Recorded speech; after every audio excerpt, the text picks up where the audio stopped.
Interesting premise, but wow, it's just not well done. What's up, everybody? So, this is my review of Mercy, new movie starring Chris Pratt and Rebecca Ferguson.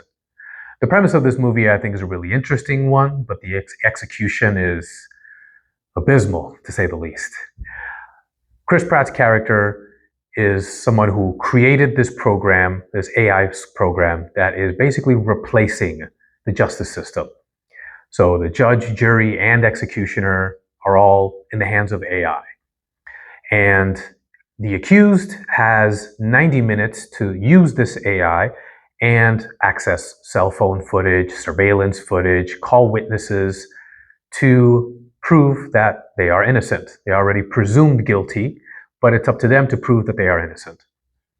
And like I said, it really presents some really interesting conflict, drama, suspense, all of those. But that's after that, it just falls flat.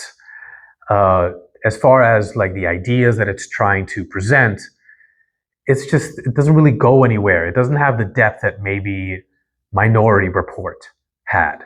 Minority Report is just one of those classic movies that has really big ideas, but also a lot of action and drama and suspense. All the things that I think Mercy was trying to be, but just never ends up achieving those heights.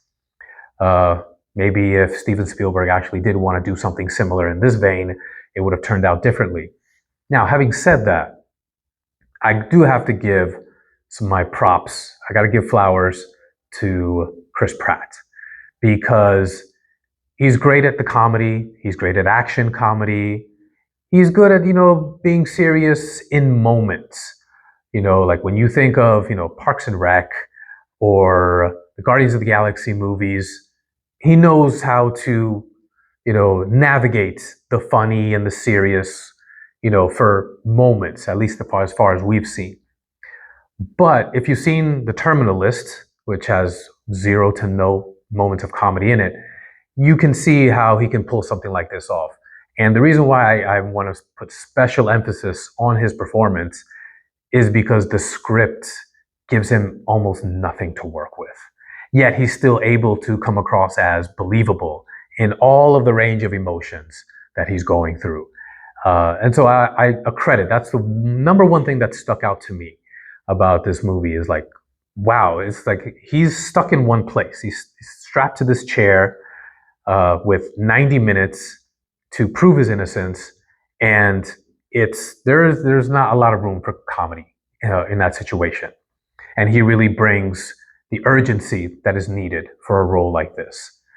I also really kind of appreciate the runtime in an age where like almost every movie seems to be 2.5 hours long. This is a really tight, maybe a little over 90 minutes, and it goes like the pace is really well done, but I think the pace almost and the timing hamper the ability to kind of explore a little bit more of the big ideas that are obviously present, but it's not there. Now with Rebecca Ferguson, she's one of the finest actresses working right now. And again, because of the script, she can't really it doesn't really give her the opportunity to do what she does best. There's little to nothing on the paper, obviously, because she's just kind of boring. And I know she's not. I mean, just watch the Dune movies and you can really see how incredible she is. Even if you go back to her role in the Mission Impossible movies, she's got skills.